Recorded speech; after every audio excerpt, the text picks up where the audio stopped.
Welcome to the Arlington Catholic Herald podcast. We've got stories you won't find anywhere else. I'm Zoey Maraist, Catholic Herald staff writer. I'm here with Bishop Kussala, a bishop from South Sudan. Bishop, thank you for being here.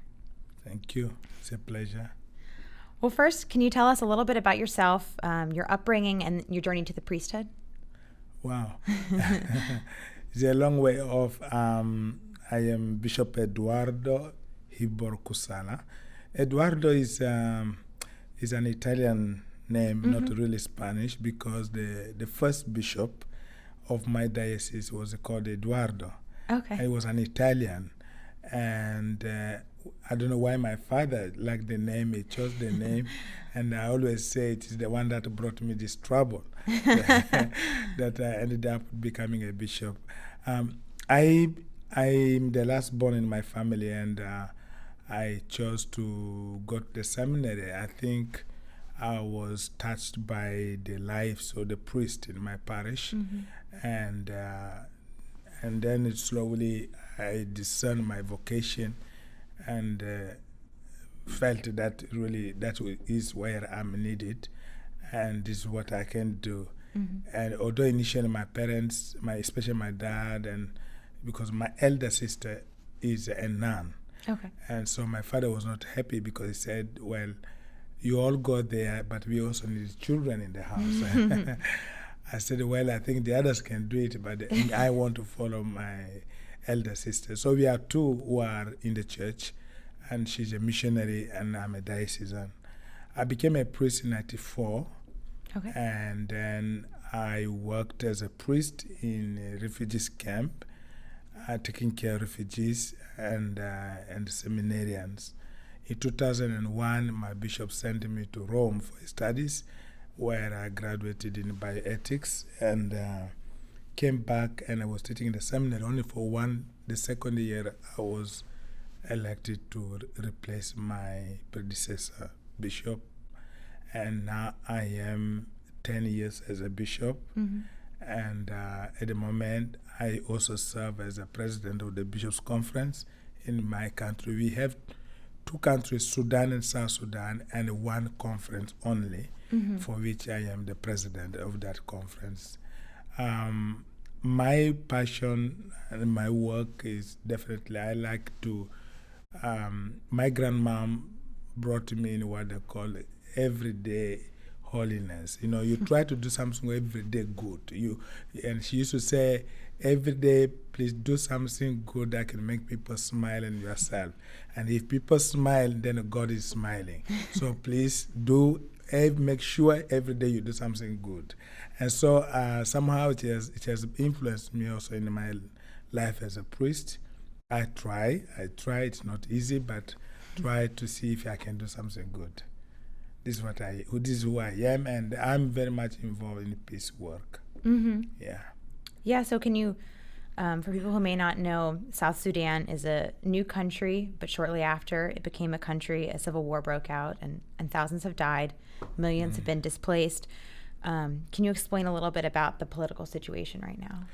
Yeah, South Sudan, and since time immemorial, has never had its own country until 2011. Sudan was under the colonial moment of the British until 1956 that Sudan became independent. And then, but then there was always this distinction between the Muslim Arab in Sudan and the Christian who were Africans in South Sudan. But all of us were in the same country, but the relationship was never good. Until then, the people in South Sudan continued to struggle, that they wanted to have their own liberty, they needed to have their own freedom, and which eventually we got it in 2011. And for which really we are very grateful to the people of the United States, the government of the United States, by standing by our side to help us get the country that now we have. Now, it would sound a bit paradoxical that we got independence and then went into war. People don't seem to understand why that. But I have to say, I told you the country since time memorial, that means since God created that part of the world, it never had its own government, and the people had never been organized to feel as a people of that given place until 2011. Now, the people who were struggling, fighting, and there were also the armed struggle, these were the people, by the time we voted for independence, they were the one who became the leaders of this new country. Now, you can know that if these were rebels and army fighting, they were not necessarily educated, or they had a few education, but to manage a country was not part of their program. But they actually found themselves now, you are leaders of this new country, you can be Minister of Finance, Minister of Foreign Affairs, and the rest. And so, in fact, we celebrate, we were so happy, and even our friends like United States, everybody was happy that these people have been suffering. Now, finally, they have their freedom. But not knowing that's not easy, it's not just enough to vote for separation. There's a lot that's needed in order to make a country stable. And we came across it, and the country went into war. That's 2012, 2013, up to now, the country has been in war. Efforts have been made to try to stop this war, but the consequence of this war is disastrous. People have been killed, people have been displaced, people have taken refuge, properties are lost, even psychologically we are all traumatized. Sure. So many young people have lost direction. So it is a really huge suffering for the people of this young nation. And as a church, we have not stood apart, but we are very much close to make sure that peace prevails, and we are much engaged with the fighting forces to bring peace in the country. Sure. I know recently the warring leaders of South Sudan went to the Vatican, and the Pope literally got on his hands and knees and begged for peace. And there's a video of that beautiful moment on our Catholic Herald YouTube channel if people want to see it. But how did that affect you personally, seeing that? No, I was extremely touched and thrilled, and I was short for words. I could not say what really could make sense, because for me, the Pope is the vicar of Christ, and Christ is God, and him coming down to kiss the feet of these politicians, and that was a miracle, and for us, we saw it a moment of grace for South Sudan. Sure. The Pope is 80 years, even by the fact that you talk in a human way. If an elderly person of 80 years touches you, that's a blessing. And so we all took it that, okay, this gesture of the Holy Father means that the people of South Sudan have got to forgive one another, to kiss the feet of each other. These leaders have got to kiss the feet of their people, and then among themselves, and so that we can be able to bring peace. But I received a lot of complaints from our Catholics in the country who came in as a bishop. These guys, we know them, they are among the people destroying this country. They've been killing people. How can our Holy Father kiss their feet? So we have to explain to them that no. The Holy Father, he follows what Christ does. Jesus was able to wash the feet of his apostles, who was God, and the Pope is giving a message to us. That means all of us have to get humbled and to kiss the feet of our brothers and sisters. And we have picked it now from the Holy Father, talking to these leaders, say, look, you have to now see yourself. That's what the Holy Father meant, heart to heart, to forgive one another. Don't insist on the principle, on the documents of your agreement, but really, what can you do for your country? What type of legacy are you going to leave for your country? That's what we are now using. And I think it is one of the things making them not to go immediately into war. Sure. Every one of them is like, I don't want to begin a war. Say how the people will say, you did not get converted when the Holy Father touched you. So it's a gift for us, that gesture of the Holy Father. And how has the war affected the church in general, priests and churches? And Yeah, it has affected us terribly. Our work has become more on social justice. sure. Much of the pastoral work we do is a work of peace. Where I come from in my diocese is a huge area. I'm talking about close to 3 million people in my diocese. And the war came in, and many young people went to the bush trying to fight the government. And so I have to get up to invite the other churches and even Muslims say, look, we have got to intervene, because this is going to lead us nowhere.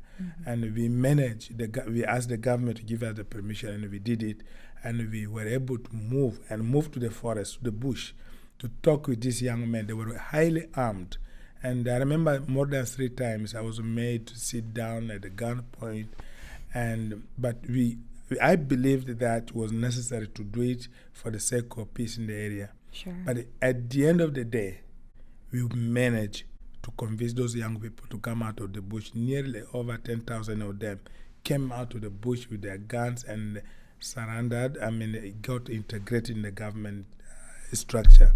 And then again after that, we were able to find out that they had even child soldiers whom they were keeping, and we were able to recover these children, over 1,000 of them. And those children now, we are now trying to help them in the rehabilitation centers. And then women, there were also many women with them, we have been able to recover.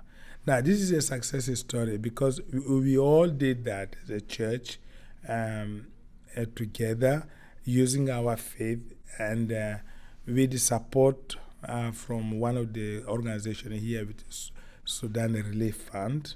Is a small non-profit organization based in the United States.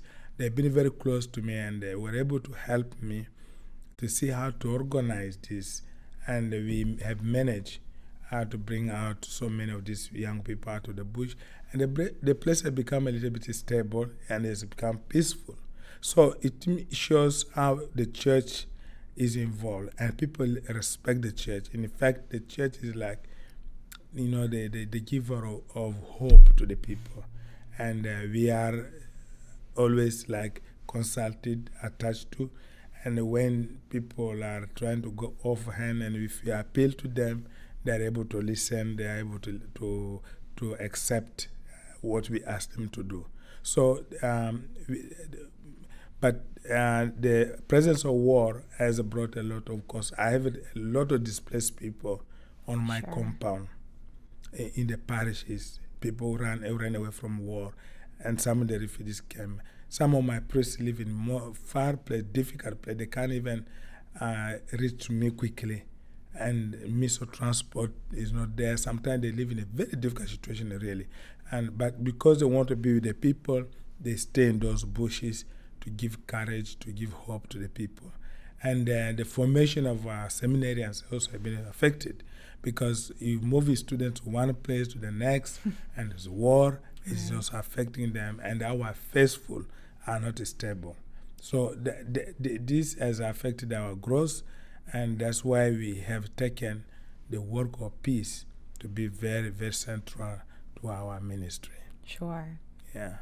So just to clarify, there was an army around the area where you live, and you went to negotiate with them to put down their arms and live peacefully? Yeah. Was basically... Yeah. Okay. Yeah, wow. There were army in the area, and we have to go to negotiate with them. The government wanted to go and fight them. And in fact, I went to the president to ask him, and I told him, Your Excellency, I know these young men are in the bush, and you may have the best gun you can throw into that forest. All those young people will die. Right. And is that a victory for you? And he said, no. And he told me, Bishop, if you can manage to bring out those young people out of the bush, and that would be a great thing. Then I told him, I need your protection. And so we went. I must tell you, we were doing that thing in the midst of huge mistrust. Sure. Going to the bush to those people, those young men, some people in the government will say, oh, no, the bishop and his team, they are actually part of the rebels. Why are they not arrested? Why none of them is killed? And then again, when we come out, when we go to the bush, those boys also did not trust us. Sure. So maybe you're coming to see our hideout to inform the government to come and attack us. Mm-hmm. So we were like a sandwich, really. In the midst of that mistrust, we say, let us keep our identity. I know working for peace is not easy. It's delicate, but we have to be humble. If it's an abuse or whatever, let us keep the direction, the vision in our minds. And we, at the end of the day, managed to get it. That's why even if people can say anything, you remain confident of yourself and the right thing you are doing, do it. And the result is always blessed. And so that's how now it is an example in the country. And you are the USAID, the arm of the government here, is using it because they've seen the place is peaceful and they are able to implement some of the projects that are important for the life of the people. So those are really success stories in the midst of all this confusion that's going on. So we, as a church, we remain to ring the bell of hope among the people. And when we come out here, we also appeal that don't give up on South Sudan. Sure. We are struggling to put the country in place. Mm-hmm. Yeah. So you mentioned briefly the Sudan Relief Fund. Can you tell me a little bit about the work they do?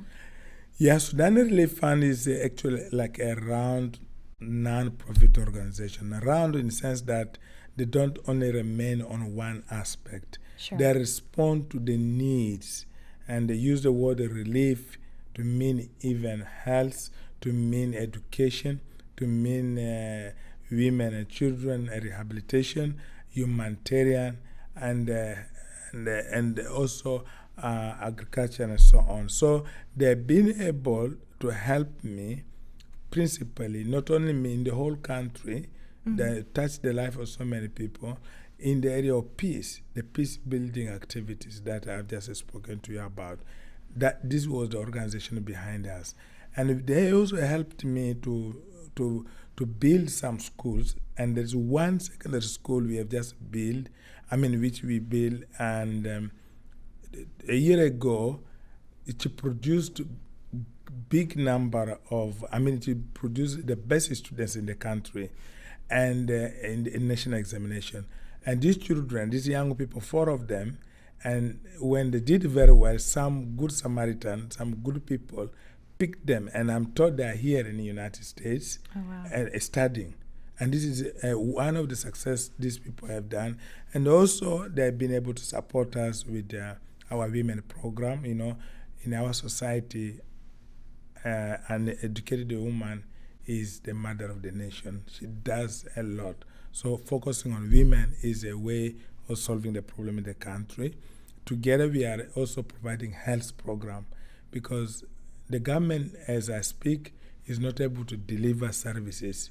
So water, education, roads, and whatever, all is done by private agencies. So Sudan Relief Fund continues to provide assistance, not only to me, but to the church and the other bodies like the Catholic University, which I am the chancellor for that Catholic University. It is the light in the darkness. That's where we are able to train some human resource people for the country. And we are being supported through Sudan Relief Fund. So I really encourage anybody who would like to help the situation in South Sudan to support Sudan Relief Fund. Your funds are not wasted. They are going, in effect, to the correct and the right place. Yeah. Wonderful. Thank you. And how, has your faith helped you through these difficult times with your country? Yeah, my faith definitely has helped me. And I think if I was not a believer, probably I would have run away. So my faith has helped me to be patient, to be able to discern things, and to value events and people, and to be able to touch the life of people, to forget myself and to help others, and to concentrate on things that matter for the people, and to be a consolation for me and other people around me. So my faith is a key to all the activities that I'm doing. Because I do it, faith tells you, there's nothing you fear because God is present. So you just get out there and doing those things and speak out to people, and you just find people of goodwill like you now. You accepted to offer me the interview. How would I have got this chance? I see this is my God who has said, no, there is this man, please help to raise his voice to the other people who need to hear this. So my faith is a key to everything that I do.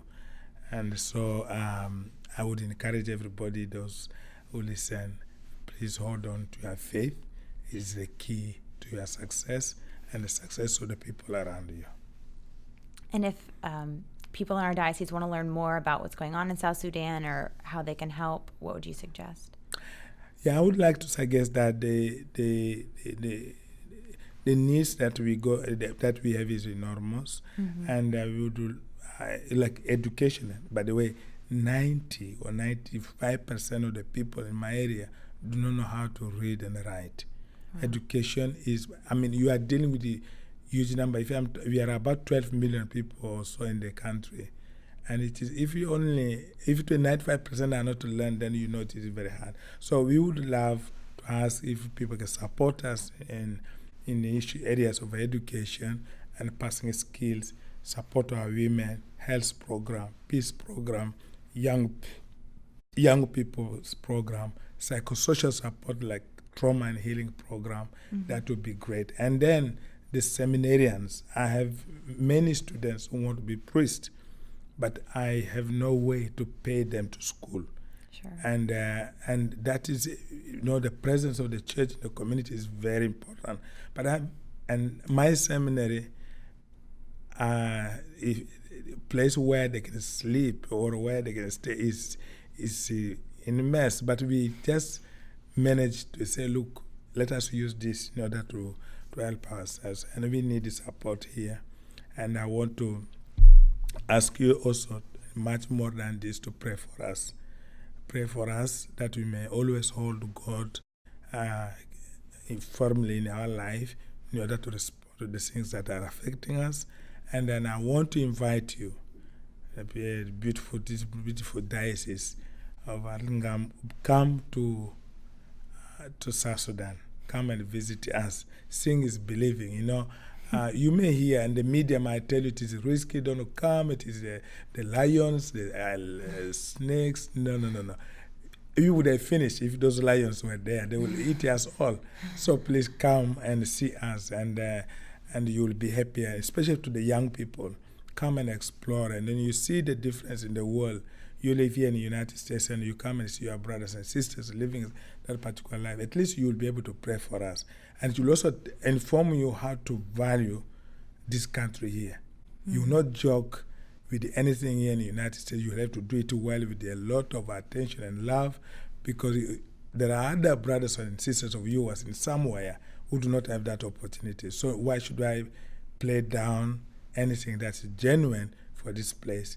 And I appeal to all of you to take care of your environment, and because it touches all of us. Sure. And so anything we can do to protect our environment would be great. And to the government of the United States and all those policy makers, please be close to us, and then help us to build South Sudan to be like your country in respecting values, human rights, and the equality of the people. Thank you. Wonderful. Well, thank you so much for coming onto our show, Bishop.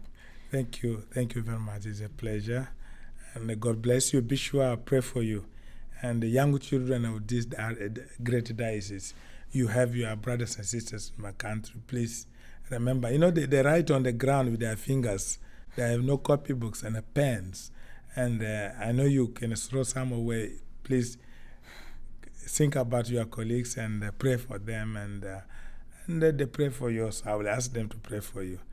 God bless you. God bless this diocese. Bless this beautiful studio and the work you do here. May we always keep Jesus in our midst. Amen. Thank you.